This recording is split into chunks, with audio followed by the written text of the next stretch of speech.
I still remember the sound. Not the whispers that followed me everywhere, not the footsteps of the clique who loved tormenting people weaker than them, but the sound of my origami dragon, my favorite one, being crushed under someone's shoe.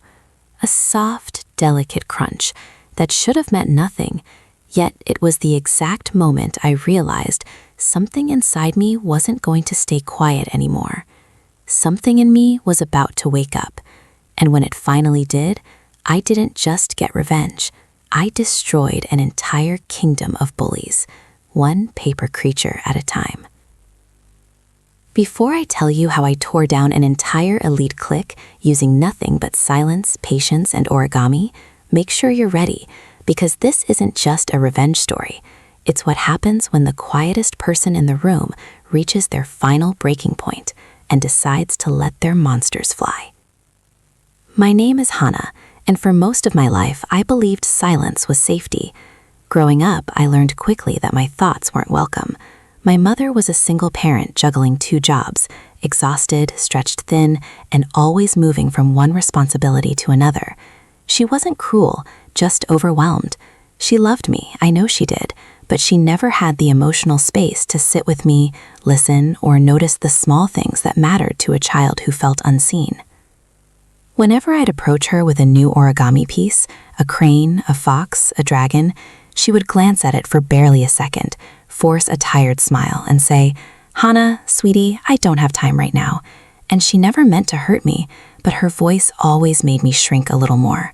So I learned to fold paper quietly in my room. No noise, no mess, no expectations. Origami became my world, my escape, my therapy. I folded cranes when I felt lonely, foxes when I needed courage, and dragons when I wished I was someone stronger, someone who could actually fight back. By the time I entered my final year of high school, I had mastered every fold, every crease, every pattern. But what I didn't realize was that I was also mastering something else, the art of observing people, silently, patiently, dangerously.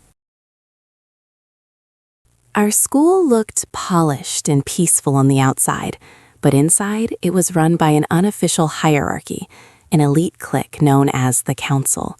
They weren't chosen or elected. They simply had money, popularity, and power. And cruelty, always cruelty. Lucas was the king, tall, charming, a future politician with a smile that could silence a room and a temper that could ruin someone's life. Mara was the queen, perfect hair, perfect clothes, perfect grades, though she cheated on every test. She liked breaking quiet girls the most. Jace was the enforcer, football captain, built like a wall, more muscle than brain, specializing in intimidation. Leela was the snake, sweet voice, fake innocence, a mastermind of gossip who loved to watch people crumble. They didn't bully loudly, they bullied precisely, like predators who never wasted energy. And I was their favorite target. Why me? Because I didn't fight back. Because I rarely spoke. Because I was small, quiet, and always alone. Perfect prey. It started with little things. Why do you always sit alone? Is that another paper thing? Wow, loser craft. You should try speaking. Oh wait, you can't. But it escalated. My locker filled with shredded origami, photos of me studying alone posted online with captions like, "Library goblin working overtime." People laughed. I stayed silent. My silence made them bold. Pain has a way of stacking, like paper layered too many times. Eventually, it becomes impossible to fold anymore. The moment that finally snapped me happened on a rainy Thursday afternoon. The library was silent, the kind of silence I usually felt safe in. I had just finished a large paper dragon, my best creation yet. Gold-tinted paper, detailed scales, wings curved just right. It was meant for the school art show, my first attempt at showing something I loved. I placed it gently on the table, admiring it, and then I heard footsteps. I knew who it was before I looked up. Lucas, Mara, Jace, Leela. Mara leaned close, her perfume suffocating. "What's this, Hannah? A toy?" Lila giggled. Jace snorted. Lucas smiled like a king inspecting something beneath him. "She spent hours on this," Lucas said softly, mockingly. "How precious." And then he lifted his shoe, placed it on my dragon, looked me dead in the eyes, and pressed down. Slow, deliberate, enjoying every second. The crunch felt like it echoed right through my bones. Something inside me tore, something old and brittle that had been barely holding on. Lucas tilted his head. "Don't look so upset, Hannah. It's just paper." Just paper. If only he knew how wrong he was. I went home and cried until I felt empty. And that's when everything changed. Around midnight, I sat on my bed staring at the crushed remains of my dragon. I reached out and touched it gently, whispering an apology.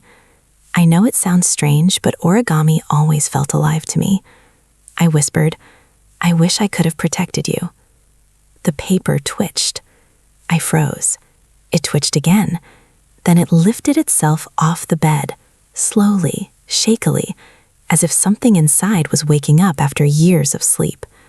Before I could scream, the dragon unfolded itself, the creases glowing faintly like lines of fire. It shook its tiny paper body like a living creature and looked at me. The dragon crawled into my hand and curled up like a cat. In that moment, I understood two things. I wasn't crazy, and I wasn't powerless anymore. Over the next days, I experimented. Paper ravens flew silently and observed everything. Paper foxes slipped under doors and recorded conversations in memory like whispers. A paper snake planted evidence exactly where I needed it. The dragons could even produce tiny sparks like fireflies.